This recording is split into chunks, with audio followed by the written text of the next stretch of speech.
Éxodo capítulo 20, vamos a considerar desde el versículo 18 en adelante.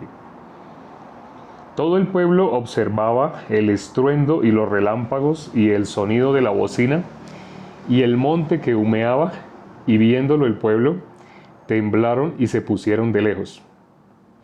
Y dijeron a Moisés: habla tú con nosotros y nosotros oiremos, pero no hable Dios con nosotros para que no muramos. Y Moisés respondió al pueblo: no temáis, porque para probaros vino Dios, y para que su temor esté delante de vosotros, para que no pequéis. Entonces el pueblo estuvo a lo lejos, y Moisés se acercó a la oscuridad en la cual estaba Dios. Y Jehová dijo a Moisés: así dirás a los hijos de Israel: vosotros habéis visto que he hablado desde el cielo con vosotros. No hagáis conmigo dioses de plata ni dioses de oro os haréis.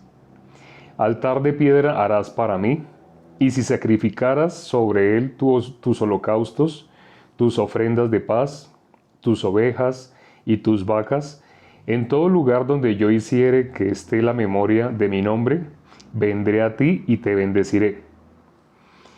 Y si me hicieres altar de piedras, no las labres de cantería, porque si alzares herramientas sobre él, lo profanaréis. Lo profanarás. No subirá por gradas a mi altar, no subirás por gradas a mi altar, para que tu desnudez no se descubra junto a él. Aquí ya finaliza el capítulo 20. Como vemos, hubo estruendos, hubo relámpagos. El pueblo tuvo miedo, y ¿qué le dijo a Moisés? Dígale a Dios que hable solo contigo y tú nos hablas a nosotros. Ya ellos tuvieron miedo. No sé si sepan cuál es la diferencia entre el profeta y el sacerdote. Los dos tenían alguna relación con Dios, tenían alguna relación con el pueblo, pero ¿qué relación tenían con Dios y qué relación tenían con el pueblo? ¿Qué es lo que hacía prácticamente el profeta? ¿Qué es lo que hacía el sacerdote? ¿Cuál es la diferencia entre ellos dos? ¿Sí saben? Sí. Buenas noches. Sí, hoy consideramos Éxodo 20 del versículo 18 al 26. Terminamos todo el capítulo. Entonces, bueno, acá vemos cómo el pueblo le está diciendo a Moisés: no, que no se nos acerque Dios. Mejor habla tú con Dios, y lo que Dios te diga nos dices tú a nosotros, pero que Dios no nos hable a nosotros. Ellos tenían miedo. Entonces la pregunta que estoy haciendo en este momento es: ¿Moisés tiene la gracia de Dios? Sí. Pero entonces ahora, ¿cuál es la diferencia entre el profeta y el sacerdote? Existían los dos, existía profeta, existía sacerdote. ¿Cuál era la función del profeta? ¿Cuál es la función del sacerdote? La función de los dos tiene alguna relación entre Dios y el pueblo, tienen alguna relación. Pero ¿cuál es esa relación? ¿Qué hace el profeta y qué hace el sacerdote? Hola, ¿sí saben? ¿Alguien sabe? Ya lo habíamos visto. Lo habíamos visto cuando empezamos a ver Génesis, cuando estábamos hablando de Abraham, porque Abraham también era profeta. Entonces, en ese caso nombramos las dos funciones, la del profeta y la del sacerdote. El sacerdote ministrar, el profeta puede hablar a Dios. Moisés habla con Dios, el sacerdote hace purificación de pecado por sacrificio. El profeta habla con Dios directamente. Juan sí sabe del profeta, exacto. El profeta, bueno, el sacerdote también. Pero entonces, realmente, el sacerdote era el único que está en el lugar santo. Ajá, uy, guau, sí, lo que dijo Isela es muy cierto. El profeta traduce la palabra de Dios. Eso, Violeta. Exacto, mensaje de parte de Dios, sacerdote dirigir los creyentes, profeta hablar conforme al corazón de Dios. Sí, Luis, muy bien. Profeta, Dios le habla prediciendo algo. También se puede decir que sí. Aunque bueno, ya, entonces listo, ya. Entonces ahora sí les voy a decir. El profeta, ¿ustedes se acuerdan? En el caso de Elías, sí, Elías hablaba mucho con Acab. Sí, con ese, el rey más perverso que tuvo Israel fue Acab. Bueno, hubo otros que estuvieron casi a la altura, pero Acab hizo una maldad muy grande, porque Acab realmente servía a los dioses de su esposa. Así como Salomón. En el caso de Salomón, ¿qué cosa fue la caída de Salomón? La palabra muestra que él tuvo muchas mujeres, pero precisamente sus mujeres lo llevaron a adorar a sus dioses. Pareciera que, curiosamente, el hombre más sabio que ha existido, si el hombre más sabio que ha existido llegó a resultar adorando dioses, ¿qué se puede esperar de una persona que no tiene la sabiduría de Salomón? Por eso el misterio de la iglesia. Porque una persona he conocido personas a lo largo de todo el tiempo que llevo en la iglesia, que ya son 12 años, gracias a Dios, y ya dentro de poco van a ser 13 años. El próximo 28 de marzo serían ya 13 años en la iglesia. Entonces, todo el tiempo que llevo en la iglesia he visto personas que tienen una gran sabiduría, personas que son elocuentes, personas que de pronto a la hora de transmitir el evangelio, wow, lo hacen de una manera ejemplar. De ellos aprendí mucho. Incluso hay alguien de quien tengo videos y yo he visto los videos, los veía continuamente, y Dios le daba una sabiduría impresionante, y esa persona ya no está en la iglesia. ¿Qué cosa hace que una persona inevitablemente se aleje? Lo que le pasó a Salomón, lo mismo que le pasó a Salomón. Él empezó a mezclarse, por eso dijo el apóstol Pablo, no os unáis en yugo desigual con los incrédulos. Ahora, no está diciendo que si ustedes son salvos y su cónyuge no lo es, entonces que se separe. No, no vayan a hacer eso, no vayan a hacer eso. Porque quien recibió la salvación, estando unido con alguien que todavía no lo ha recibido, tenga paciencia, esa persona también lo va a recibir por usted, lo dice el apóstol Pablo. Pero es la persona que ya recibió la salvación, no se ponga a buscar en el mundo algo que ya Dios le va a dar, ya recibió la salvación. ¿Cómo es la vida de creencia? Por fe. Salomón, efectivamente, Salomón, lamentablemente, siendo el hombre más sabio que ha existido, Dios dijo que nadie iba a ser más sabio que él. Así dijo Dios, nadie iba a tener una sabiduría similar a la de Salomón. El único más sabio que ha habido entre los hombres, obviamente exceptuando a nuestro Señor Jesucristo, que se hizo carne, hablando de los hombres, cuando nuestro Señor Jesucristo dijo ninguno hay bueno, me refiero a esos, ¿sí? No a nuestro Señor Jesucristo. Cuando dijo ninguno hay bueno, de ese tipo de hombres, el más sabio que ha existido ha sido Salomón, entre los que han nacido de mujer, exceptuando a nuestro Señor Jesucristo. Salomón, pero entonces Salomón, ¿qué cosa lo llevó a... Nuestro Señor Jesucristo también fue tentado en todo y por eso Dios le permitió un cuerpo mortal, pero sin pecado, porque ya sabemos qué es el pecado. ¿Por qué dice que Él sin pecado? Porque nosotros desde nacimiento ya estábamos separados de Dios. Entonces nosotros desde nacimiento no éramos otra cosa que pecado. Estábamos separados de Dios. Ese es básicamente el pecado, haber estado separados de Dios. No guiarnos por Dios, sino por nuestro punto de vista. Pero entonces nuestro Señor Jesucristo, Él, no sé si se acuerdan de Juan el Bautista también, dice que Él fue lleno del Espíritu Santo desde el vientre. No sé si sabían eso. Han habido excepciones, ¿sí? Nuestro Señor Jesucristo no pecó. ¿Pero por qué? Porque Él nunca se separó de Dios. Sí hubo un momento en la cruz que Dios lo abandonó. El ser humano desde nacimiento ha estado abandonado de Dios hasta que llegue a creer en su corazón lo que Dios hizo con nuestro Señor Jesucristo. Ese es el primer misterio. Y el segundo misterio es la iglesia. ¿Por qué Dios estableció la iglesia? ¿Qué sentido tiene la iglesia? La persona que no está junto con la iglesia, inevitablemente se va a apartar. Lo hizo Lot. Acuérdense cómo vivió Lot, una vida tan terrible. Vivió una vida corrupta. ¿Por qué? Vivió por su punto de vista. Él estaba junto con la iglesia. ¿Quién era la iglesia en ese momento? En el caso de Lot. ¿Quién era el siervo de Dios? En el caso de Lot. Abraham. Pero Lot, en vez de estar junto con Abraham, Lot pensó que él podía estar lejos de Abraham.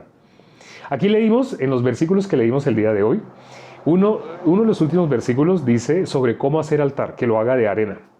Y dice que si lo va a hacer de piedra, no lo labre de cantería. Porque si alza herramientas sobre él para labrar, para darle alguna forma de ladrillo, alguna forma, ya lo habrá profanado. Porque ¿qué es profanar? En un video cortito de TikTok sacamos la definición de profanar. ¿Qué es profanar? Profanar es mezclar lo de Dios con lo de los hombres. Lo mismo que aparece en Génesis capítulo 6, donde dice, viendo los hijos de Dios que las hijas de los hombres eran hermosas, tomaron para sí mujeres. ¿Qué hubo en esa época? Hubo gigantes. Esos gigantes que representan las religiones. La mezcla de lo que es de Dios con lo que es de los hombres genera una abominación. Eso es profanar. Profanar es mezclar lo de Dios con lo de los hombres. Por eso advirtió ahí, no vayas a hacer esto. Primero, ¿qué advertencia? Ahorita leímos, primero, ¿qué pasó? En los primeros versículos que leímos, que estaba tronando, Dios estaba desde la oscuridad. Sé que suena feo, suena raro este versículo, pero así estaba. Dios estaba ahí, ¿sí? Dios estaba ahí. Ahora, si leemos Eclesiastés, capítulo 7, versículo 14, vamos a leerlo. Eclesiastés está después de Salmos viene Proverbios y luego viene Eclesiastés. Salmos, Proverbios, Eclesiastés y luego Cantar de los Cantares. Proverbios, Eclesiastés. Si miramos el capítulo 7, el versículo 14 dice, en el día del bien, goza del bien, y en el día de la adversidad considera, Dios hizo tanto lo uno como lo otro, a fin de que el hombre nada halle después de él. Sé que las películas quienes tengan Netflix y de pronto ven series, ven películas, notarán que cómo muestran en las películas como la lucha entre el bien y el mal, ¿cierto? Incluso algo que gusta mucho es ver películas de héroes, porque en los héroes es donde más se ve la lucha del bien y el mal, los buenos y los malos. Los buenos, aunque tengan menos fuerza, aunque de pronto no tengan tantos poderes como los malos, en las películas, normalmente ¿quién gana? En las películas al final, algo sucede, pero el bueno gana. Los primeros cuentos que hubo, que fueron modificados por los hermanos Grimm, esos cuentos venían de culturas que traían cuentos populares, pero esos cuentos, a pesar de que eran populares en su región, no eran mundiales, sino solamente de una región o de un país específico. ¿Y por qué no abarcaban todo el planeta? Porque la historia, ¿cómo terminaba? Terminaban trágicas, las historias terminaban trágicas. Por ejemplo, nosotros vemos la historia de Caperucita Roja, ¿no? ¿Qué cuentan? Cuando miramos todos los cuentos de los hermanos Grimm, empiezan con que hay algo malo, hay algo bueno, ¿sí? Entonces, eso bueno al final va a ganar. Casi siempre en esos cuentos lo que es bueno gana y lo que es malo pierde. Eso es lo que el corazón del ser humano aprueba, lo que el corazón del ser humano recibe. A lo que le dice, sí estoy de acuerdo. Con eso sí estoy de acuerdo. Pero ¿con qué no está de acuerdo?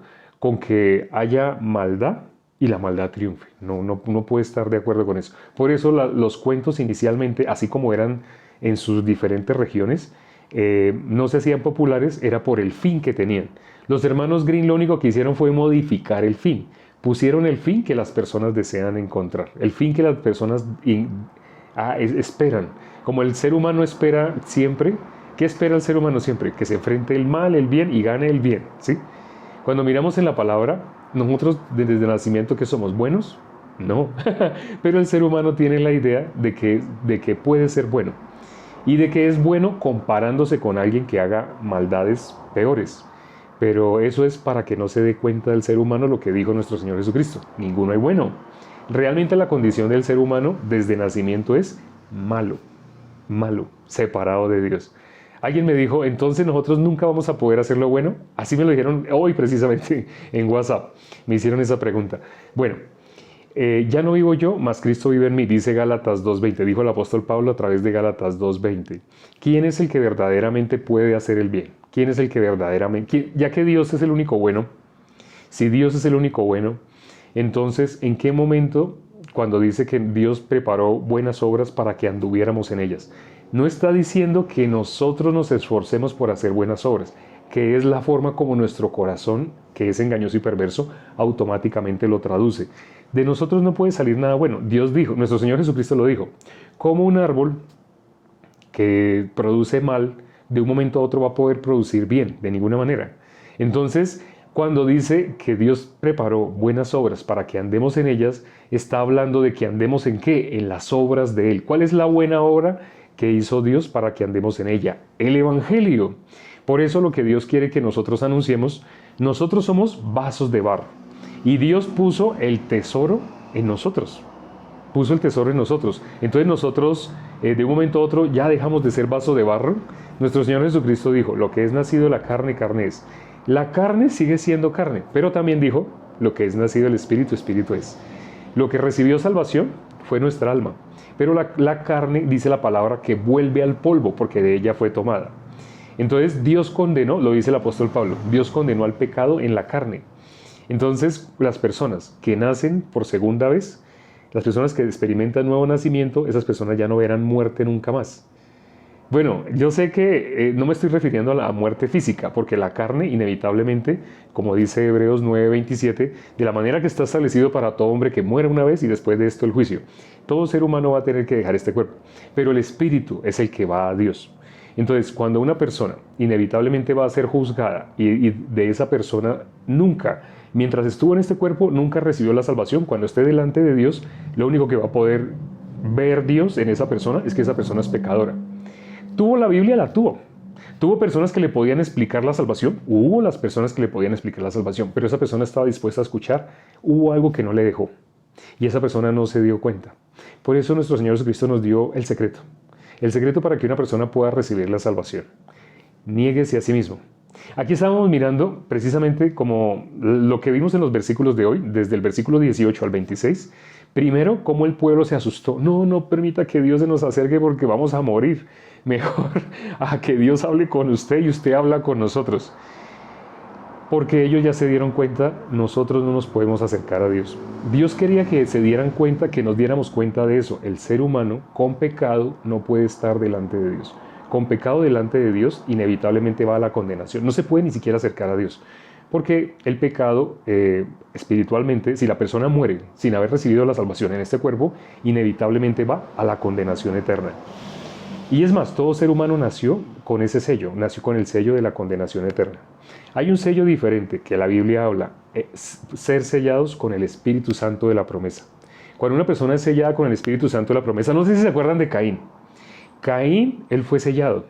Entonces hay personas que dicen, entonces Caín se salvó. Sí, ese sello que habla, que Dios le puso para que nadie lo pudiera matar, se refiere al Espíritu Santo.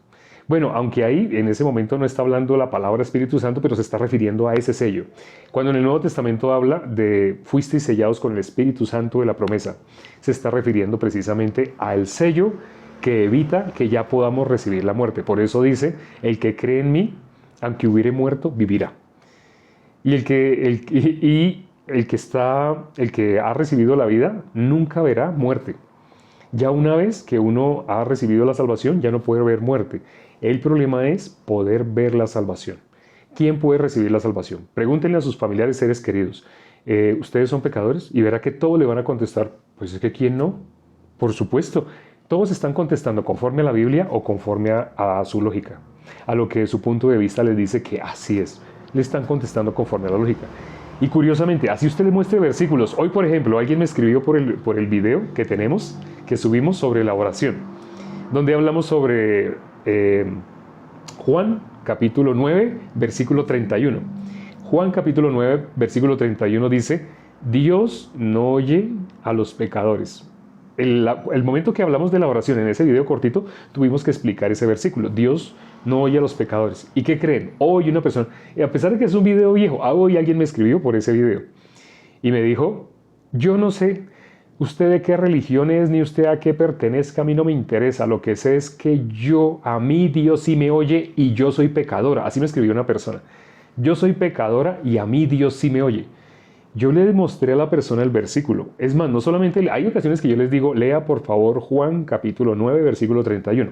Cuando alguien me dice, no, es que todos somos pecadores, pero Dios nos oye porque Dios nos ama y hablan con lógica, no hablan con la Biblia. Yo le digo, sí, yo entiendo lo que estás diciendo, yo pensaba igual, pero por favor lee Juan capítulo 9, versículo 31.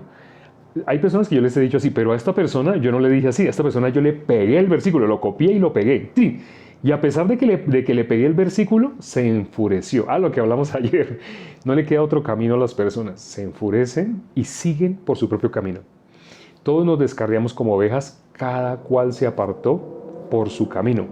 Esa es la naturaleza del ser humano desde nacimiento. ¿Está en el mismo camino de Dios? No. ¿Está en el camino? Sabemos quién es el camino. Pero ¿está en ese verdadero camino? No. No por el hecho de que una persona diga, yo sirvo a Jesús, yo sirvo a Jesús, yo verdaderamente sigo con Jesús. No, eso no hace que una persona realmente esté. No sé si se acuerdan que ayer hicimos este dibujito. Bueno, le hice unos arreglos, porque ayer estaba feo, me tocó borrar con el dedo. Entonces ahora escribí bien, árbol de pecado. Para eso Dios nos dio la ley. Y Dios nos dio la ley en ese sentido. Usted es un árbol de naranja, entonces para que nos diéramos cuenta que éramos árbol de naranja, nos dijo, produzca uva. Produzca uva. Entonces, ese árbol de naranja, si se esforzaba por producir uva, ¿qué le iba a salir a ese árbol? Uy, ¿qué dice? Aquí está. Se me estaba perdiendo él. ¿Qué le pasa a ese árbol si se esfuerza por dar? Se esfuerza. Dice, no, ahora sí ya. Y digamos que logra... ¿Qué se me hizo el borrador? Se me perdió, yo lo tenía por acá hace poquito. Bueno, otra vez me tocó usar la mano para borrar. Entonces, supongamos que esa persona quitó todos los frutos de naranja. Quitó todas las naranjas. Y se esfuerza, ahora sí voy a dar uva, y se esfuerza. Entonces hace que sus raíces penetren más, se esfuerza para que sus raíces crezcan, logra que le echen abono para sacar más nutrientes. ¿Y qué creen que le sale? Antes le salía así, una naranja así. Pero entonces como se está esforzando y recibió más nutrientes y todo, ahora le va a salir una naranja así, grandotota. Entonces, entre más se esfuerce por tratar de producir algo que no puede producir, más le va a salir esto. Y personas precisamente religiosas me escriben, no puedo decir que a diario, pero sí muy seguido. Y me dicen, ¿por qué yo trato de no hacer esto, aquello? Muchas cosas. Cada quien tiene su respectiva debilidad que Dios le ha permitido. Y dice, yo trato de no hacer porque es que uno de los mandamientos dice que no hagamos. Entonces le digo, sí, tú tratas, como tú te esfuerzas por no hacer, ¿sabe qué va a pasar? Más grande se va a hacer eso que tú estás tratando de no hacer. Ahora, no estoy diciendo entonces lo contrario, ojo, porque hay personas que han malinterpretado y han dicho, o sea que usted está diciendo entonces que hagamos lo que querramos. No. Cada que se anuncia el Evangelio, hay personas que van a decir eso. El apóstol Pablo le pasó, lo hemos leído, ¿sí? En Romanos capítulo 3, versículo 8. ¿Qué le decían al apóstol Pablo? El apóstol Pablo dice, aquellos cuya condenación es justa. Dicen que nosotros estamos diciendo de esa manera, que hagamos entonces maldades, vivamos desordenados. No. Siempre que uno anuncia el Evangelio, ¿qué es anunciar el Evangelio? Anunciar que Jesús ya quitó el pecado del mundo. Pero siempre que hay alguien que anuncia el Evangelio, le va a pasar lo mismo que al apóstol Pablo. Hay personas que van a decir, no, pues usted lo que acaba de decir es que podemos vivir como querramos. Podemos hacer lo que querramos. Podemos vivir desordenadamente. ¿Cuándo hemos dicho eso? Y gracias a Dios está grabado. Y yo le digo a las personas, búsqueme en qué parte yo dije eso. Y verá que yo no he dicho eso. Y la persona, si va a buscar, solamente va a encontrar que yo estoy anunciando el Evangelio. Pero por querer refutar y pelear, va a decir eso. Y el apóstol Pablo, como dice, aquellos cuya condenación es justa, dicen que nosotros decimos de esa manera, pero nosotros no decimos de esa manera. Entonces, bueno, cuando las personas inevitablemente se esfuerzan por tratar de que esa maldad que les está saliendo no les salga, esa maldad más le va a salir. No sé si ustedes han oído ese refrán popular que dice que la prohibición es causa del apetito. Entre más una persona le prohíben y le prohíben y le prohíben, más le gusta. También he conocido casos de una mamá que le dijo al hijo, le dijo a la hija, yo no quiero verla con ese marihuanero. El muchacho no era marihuanero, sino que ella lo veía mal vestido y no le caía bien. Entonces ella se inventó que ese muchacho era marihuanero. Y le decía así a la hija, yo no la quiero volver a ver con ese marihuanero. Así decía la mamá. Donde yo la vuelva a ver con él, a mí no me importa si está usted con sus amigas, no me importa. Yo la cojo a usted de las mechas y me la llevo a arrastrar a la casa. Así le dijo la mamá. La mamá pensaba que así, amenazando a la hija, en el momento la hija, ¿qué hacía? Ay, no, mami, no me digas así, ay, no, tan feo, ay, no, delante de mis amigas nunca vaya a hacer eso. No, tranquila, no, mamita, está bien. Pero como la mamá le estaba prohibiendo que no se viera con ese muchacho, ¿sabe qué hizo esa muchacha?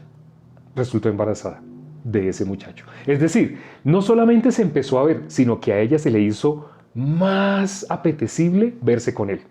A ella se le hizo más, o sea, cuando la mamá se lo prohibió de tal manera, más la empujó a los brazos de ese muchacho, sin darse cuenta. Por eso hay un refrán popular que dice de esa manera, la prohibición es causa del apetito. No sé si saben, porque religiosamente, los religiosos, yo fui el religioso más religioso y yo trataba de hacer lo que decía la ley. Yo trataba de cumplir, pero como había un punto en especial, no les digo cuál, bueno, algunos ya saben, había un punto en especial que a mí me torturaba mucho. Y como ese punto me torturaba mucho, yo quería sacarme los ojos para no codiciar, en especial, bueno, ya les dije, entonces yo quería no codiciar, pero inevitablemente de mí salía codicia. Yo llegué a pensar sacarme los ojos. O sea, ese es el colmo de ser religioso, querer cumplir la ley, pero no, la ley no se dio en ese sentido. Si yo me los hubiera sacado, gracias a Dios no me los saqué. Si me los hubiera sacado, primero que todo no hubiera podido leer la Biblia y no hubiera podido entender que eso no era el propósito de la ley. Pero si me los hubiera sacado, sí le hubiera dado gusto a alguien, al que quiere que yo esté bajo la ley. Parece que es el pastor de la iglesia donde yo asistía. No, no era él. Satanás. Cuando una persona no enseña el evangelio, ¿qué dijo nuestro Señor Jesucristo? El que no es conmigo, en contra mía es. Si una persona no está enseñando el evangelio, ¿qué está enseñando? Obras. Entonces, cuando yo me esforzaba para que no saliera ese fruto de mí, más grande salía ese fruto. Ahora, ya viene la solución, tranquilos. Ahora, como les digo, yo no les estoy diciendo entonces que vivan desordenadamente, no estoy diciendo eso. Solamente que así como la salvación se recibió por gracia, de la misma manera, ¿cómo pueden ser librados de esas maldades que salen de ustedes? Por gracia. Hubo un hermano, y ya les he contado, un hermano que él vivió 20 años esclavo del alcohol, siendo salvo, él era salvo. Él había recibido la salvación, pero él no dejaba de tomar, a él le encantaba el trago, y él tomaba y tomaba y tomaba. Hasta que escuchó, el pastor lo confrontó, y estando hablando con el pastor le hizo leer durante 20 minutos, lea ese versículo, el versículo que dice que ya somos perfectos. Y él lo leía, y le preguntaba, ¿usted es perfecto? Y él decía, no, porque él se miraba a sí mismo. Y le decía, vuelva y léalo. Y él volvía y lo leía. Y volvía y le preguntaba, ¿usted es perfecto? Y él volvía y decía, no. Vuelva y léalo. Él lo leía. Hasta que después de 20 minutos, ¡oh! Yo soy perfecto.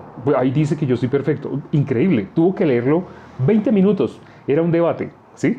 No era un debate, era como una lucha. El pastor estaba luchando contra la carne de él. El pensamiento de él. Cuando digo la carne no me refiero a las debilidades, me refiero al pensamiento. El pensamiento de él le decía, sí, usted no es perfecto. ¿Usted cómo va a decir que es perfecto? Era la lógica.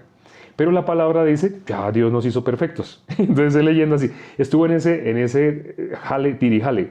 Pero cuando ganó la palabra, cuando ya en el corazón de él quedó que él es perfecto, ¿saben qué pasó? Después de 20 años que él no podía dejar alcohol, ya él no tuvo ganas de tomar alcohol. Cuando fue a tomar alcohol le dio asco. ¿Sí? Porque él tenía sus neveras llenas de alcohol. Pero cuando fue a tomar le dio asco. Es muy diferente cuando una persona por gracia puede dejar esa debilidad, muy diferente a cuando una persona se está esforzando por dejarla. Si se está esforzando por dejarla, va a ser peor. Bueno, hoy leímos entonces lo de profanar, ¿no? No sé si ustedes se acuerdan también la historia de cuando le dijeron mentiras al apóstol Pedro. Y el apóstol Pedro, ¿qué dijo? Ustedes no han mentido a los hombres sino a Dios. Y automáticamente ese señor cayó muerto. Y después vino su esposa y también lo mismo, porque ellos se habían puesto de acuerdo para decirle algo a Pedro. Ellos querían quedar bien delante del hombre. Pero cuando fue a hablar la esposa, Pedro le preguntó, pero Pedro ya sabía que no era así. Y le dijo, ¿por qué conviniste con tu esposo en mentir? No has mentido a los hombres sino a Dios. Y ella también cayó muerta automáticamente. Todo el pueblo tuvo miedo. Ahora, no sé si ustedes se acuerdan cuando el arca del pacto era llevada. El arca del pacto era llevada, ahí estaba el rey David. Pero había uno de los siervos de David, así muy dado a ayudar. Una persona muy, como dicen, acomedida. Dado a ayudar. Entonces vio que el arca se iba a caer y él automáticamente mandó su mano para evitar que se cayera. ¿Y sabe qué pasó con esa persona que trató de evitar que se cayera? Esa persona murió. ¿Por qué? Dios lo mató. Sí, eso lo vamos a leer, tranquila. Hoy no nos da el tiempo. Pero esa persona, ¿por qué tuvo que ser destruida? Porque esa persona profanó. No debía tocar el arca del pacto. Dios había determinado esa arca del pacto que representa a Dios mismo. No cualquier persona con buenas intenciones y con buenos deseos debía acercarse. Eso es profanar. Él trató con su buena intención, su buen corazón, de evitar que se cayera. Pero ese buen corazón, esa buena intención, es lo que tienen todas las religiones. La gran mayoría, el 99% de las que se hacen llamar iglesias, no son iglesias. ¿Y qué es lo que tienen entonces? Tienen muy buenas intenciones, muy buen deseo. Reunir y dar comida a los pobres y piensan que eso es. y se apoyan en algunos versículos, pero no saben que se está refiriendo a anunciar el Evangelio. Esos versículos que parece que estuvieran diciendo que llevemos comida, llevemos pan, soltemos cadenas de opresión, ayudemos a las viudas, pareciera que eso se está refiriendo a hagan colecta, reúnan plata. No se está refiriendo a eso, se está refiriendo al Evangelio. Ya lo hemos visto en otros versículos y bueno, hoy el tiempo ya nos acabó, pero tranquilos, vamos a continuar. No alcanza así media horita, es muy cortito pero apenas, ¿no? Es apenas para las personas que de pronto hasta ahora están conociendo. Para los que ya llevan tiempo, sé que desean más. Y tranquilos, ahí si me escriben directamente a mi teléfono, yo les puedo mandar prédicas más completas, más largas, donde todo el tema se abarca. Por ejemplo, hay un video que explica la ley, dura como hora y media, pero explica la ley de una manera perfecta. Quien vea ese video sé que ya no le van a quedar dudas de para qué Dios nos dio la ley.